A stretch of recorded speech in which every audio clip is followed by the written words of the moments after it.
jamaahiirta Soomaaliyeed waa idin salaamaya meel kasta oo dunida joogtaanba maanta waxaan rabaa inaan Soomaali wax u sheego reerka daarood la yiraahdo waa milixdii Soomaalida waa genius حسن شيخ والله يا مدح علن كبرد أنه علن برامج كله سماعة يعني لو كسر دارين هوي دليل هرقل أو دارود أو عوي بيش للكساوان أركي برامج كان هربودي أور سماعة وروح يلا ديكو أركي يعني صور اللي كقاعد يدينكم واحد والله إني كحظية يلا ديكو أركي جماهير الصومال وارد السلامية ميل كستو دوني دا جوكتانبا maanta waxaan rabaa inaan Soomaali wax u sheego reerka daarood la yiraahdo waa milixdii Soomaalida waa genius waa reer duntiisu fiican tahay waanan cadeynaya waana soobeynaya cid kasta oo rabta inay igala doodo amba maro ka keetana waan diyaar baan u ahay reerka daaroodka la yiraahdo waa genius way waxaan ka bilaabayaa ninkii la oran jiray Sayid Maxamed Cabdulla Xasan barbara ayuu ka soo degay wuxuu u yimiday Soomaali oo gaala dhabarka ku sidoo xambaarsan oo ka dhigo dhiga buu yiri dhiga dagaal buu ku qaaday Ingiriiska ilaa oo diyaarada la gaaray reerka dhulbahantaa la yiraahdo Soomaali oo gumaysiga iska ogol bay diideen dagaal bay ku qaadeen oo meel walba way ka weerareen dhulka way u diideen dagaal baa lagu qaado diyaaradaha lagu garaacay waa reerka dhulbaanta la yiraahdo say ninkii la oran jiray Maxamed Siyaad Barre Itoobiya dagaal ku qaaday Itoobiya dagaal buu ku qaaday 120 milyan buu babac dhigay kala bar buu qabsaday Itoobiya isagoo salad ku sita migasta Hayla Maryan salad ku sita ayaa waxa uu soo gurmaday wadanka Ruushka Kuuba iyo Yaman iyo wadamo kale uu soo gurmado ka dhigay qarankeennii markuu dumay ee xamar la gali waayay ee boholaha noqotay Cabdullaahi Yuusuf baa naftiisa ku biimiyay oo dawladda la sheegay maanta Muqdisho ka dhisan Cabdullaahi Yuusuf baa keenay oo naf iyo maalba ku bixiyay dad badan oo reer Turkiya ayaa ku dhamaaday halkaas oo Muqdisho in dawlad Soomaaliyeed laga dhiso Cabdullaahi Yuusuf baa horkacay sameey waa taariikhda ayuu ku jiraa iyadoo xamar iska cidla tahay haddana oo kii loo dhiibay oo kala guranayaan oo xuduuda kala dhigteen buu haddana farmaajo yimiday oo askarta Afrikaanka ilaaliyaan madaxweyne kolba kii la magacaabo ay ilaaliyaan oo ay madaxtooyada u diideen inay soo galo ayaa la magacaabay farmaajo ciidan buu u dhisay qaran buu dhisay haybad iyo sharaf iyo karaamad leh oo debadda iyo gudahaba u dhisay marka reerkani waa reer genius lamana qarin karayo awoodoodu wax la qarin karayo ma waa milixdii Soomaaliyeed Congress-ka Mareykanka gabadha joogtay waa daarood halkan Yurub gabadh baa ka ahayd wasiirka immigration-ka Yurub oo dhanba ayaa Cali Xasan leeyahay daarood bay ahayd maxkamadda adduunka ninka jooga waa daarood meel kasta oo Soomaali magac ku leedahay ninka geeyo waa iyaga lama qarin karayo waxaan uga jeedaa 30 sano 30 sanadood reerkii Soomaalinimo lagu kari waayay waxa jilba joojiyay ee calankii Soomaaliya inay ka taagaan Hargeysa ku qasbay waa daarood 30 sanadood baa la kari waayay Soomaalinimo diideen lagu kari waayay ragga jilba joojiyay ee ku qasbay ee yiri irbaan haydhada waa daarood ma hawiye ma cid kale ma qasbin daarood baa qasbay oo jilba joojiye oo ku sanduleeyay oo qalaxay oo keeneeyay waaniga arkay Hargeysa calankii Soomaaliyeed lagu soo dhaweynaya oo airport-ka lala jooga oo hawiye ayaa la amaanaya shalayna hawiye waxa loo diidayay inuu ka soo digo seaboard-ka Berbera collective bay ahayd responsibility waxa isku wada raacsan yihiin beedo baarlamaankooda ka soo baxay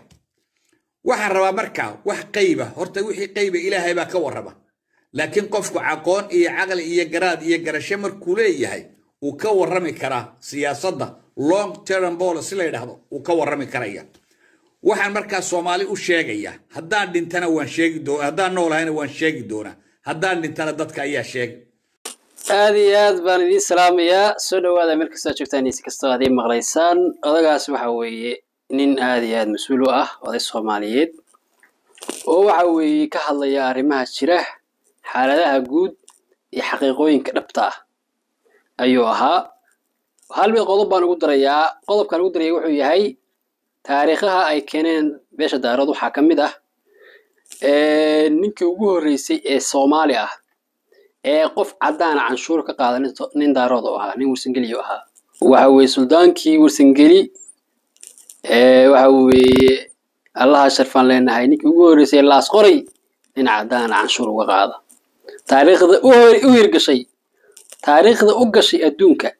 وحوي أدونك لما أكسوي هاي إن عدان يتو كسو دقيق وحوي ألعاب كلسو دقيق لاس قري كو عن شورة وحال دارود إنك يقول ريي إن عدانة عن شور كقاضوها أنت تاريخ شيء حقيقي ملو بكاغو ريان دارودكم meel walbana uga joogan ma sha Allah odagaas wax Soomaali wax noo qira odagaas arkay ma sha Allah tabarakallah Allah sharfa leh waani wax badan fahansan qodobka halkaas aan uga baxaya waxaan sidoo kale dul istaagi doonaa urur Soomaalihi oo waxa weeye odagii u weynaa waxa weeye Muuse bixi ahaa uu toos isu dhibay uu leeyahay calankaas baano calanka buluuga ah baa naga badan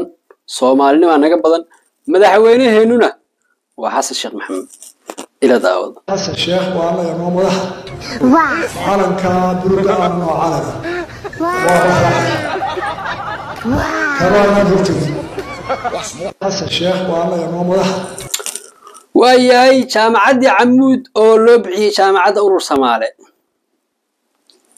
إن لله وإنا إليه راجعون جامعة وحوي شرفت الله عياري شرفتي كرامتي بالله عياري أورور سمالة يشكل خيالي هينا waxay ku soo koobmatay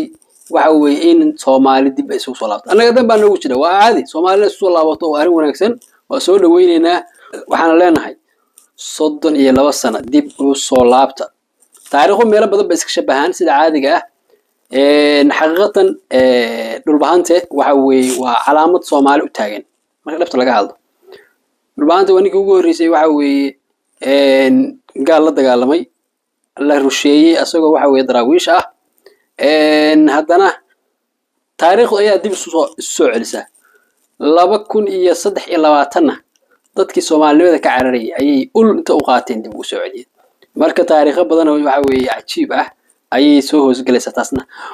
buug meel ku qoran weeye taariikhahani waa qormiyaan ma waxaan dad kale ka sheekayn doona xilliga hadda aan xilli aan ahayn dad kale ka sheekayn doona anaga aan ahayn 1912 ama 1929 waxay daraawiishtu dileen oo dhulbahanta dileen oo halka waran kaga taageen koofi ninkii ciidankii daraawiishta watay maanta oo 2023 kana waxay dib u celiyeen 32 sano kadib Soomaaliland oo diidanayd in ay Soomaali ku soo biirto maanta waa kan madaxweynuhu u khudbeynayo oo leeyahay Soomaalinimadu hana deeqdo Soomaali dhalay baan ahay waxa weeye ninkaas aniga mas'uulkeena calankaas hoostaan joognaa aad iyo aad waa arrin lagu farxo weey laakiin yaa sababay weey arrintaasna waa arrinta guulaha ugu weyn ee waxa weeye mar walba laga sheekayn doono 100 sano kadib baa dib looga sheekayn doonaa waxyaalaha hadda dhacaya wax ciyaar ma nasabadaada iyo gobonimadaada iyo dadnimadaada inaad ku faanto wax aad iyo aad muhiim ah dib ayayna waxa weeye qof yaa dadka hormaray ee horumarka gaaray ee magaca sheeganaya ee mansabka sheeganaya ee gobonimada sheeganaya dad baa god u galay marka dadka shahiiday ee maanta waxa weeye naga hooseeya wanaag bay dad u horsoodeen dad bay wanaag u horseedeen ayagana intaas la mid ah ayaa waxa weeye taariikhda dib looga sheekayn doona waxaan arkay xildhibaankii oo ay wareejinayaan video u leeyahay waxa weeye nin la qabtay oo waxa weeye hadlaya oo dhahaya nin jamacsiyada baan ahay nin waxa weeye dhulbaanta baan ahay nin hebelna waa inaad arkay hadaba waa runtii waa xaqiiq idoorka marka videogaas la wareegayaan videogaas idoorka la wareegayaan marka idoor mid baadan leeyahay hadii qofku yiraahdo nasabkiisa sheegto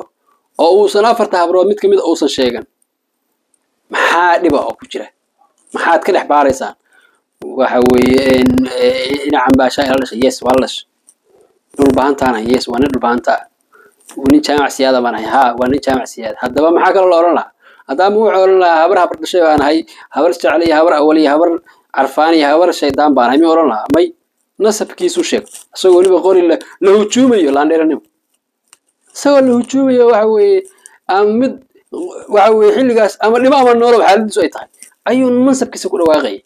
ninkan caadaqaataha in adeerkiisa duu sheegtay maxaa ka micnaa dee waa run in adeerkiisa yes waxaad ka dhex raadinaysaan iyo dooro maxay tahay waxaas xog ma hoos jiraan waxa ku hoos jira mina waxaad ka dhex raadinaysaan anigu garan maayo waxa ku hoos jira ma jiraan taasna taasaan ka leeyahay barnaamijka urur Soomaaliha ayaana la ku soo darin hooy dhalinyaro horgal ah oo daarood oo waxa weeye beesha leelka saa waxaan arkayay barnaamijkan horboodii urur Soomaaliha war waxa ayaa ladin ku arkay yaan sawir ladin kaga qaadin idinkoo waxa uu ololeynayo ka hadlaya yaa ladin ku arkay dhalinyaradu waxa weeye dad maangaab ah ugu noqonin in maadariyad waxaan dadku wareejinayaan idinkuna waxa weeye shakhsiyaadkan ay la wareegayaan hanala soo aadinin dad dhalinyarada leelkase ee waxaan horboodaya ee aan meelaha ka arkayo waxa sadii ay aad tii wadaan runta la sheegaya wallahi ana laga ilaaliyo nasabkeena iyo magaceena yaan kaga ciyaar yaa magaca leelkase lagu ciyaar dad shakhsiyaad ay waxa weeye dhaqaale soo qaatay ama xoogaa quturiyona ku soo qaatay magaceena sharafkeena kuma ciyaari karaan please intaas waxaan ka codsanay way ogyihiin dadkan la hadlay please intaas waa codsi way gaarsiin una share gareey wax magaceena nasabkeena ku ciyaari karaa noo soo jeedin ilmaadare mayla Soomaali waxaas anaga shaqadeena ma xaasiyana waxa xataa qof soo qaadi karaysa jirin maadare intaas aan barnaamijkeena ku soo gabagabeynaa maanta barnaamijka sii share gareey oo sii gaarsiin dadka kale weliba dadka gacanta fudud ee daarad waxaan leeyahay barnaamijkan gacanta saara si la u share gareyn jiray si wanaagsan u share gareey aad iyo aad baan salaamaya guuliga wanaag nooli kulante assalaamu calaykum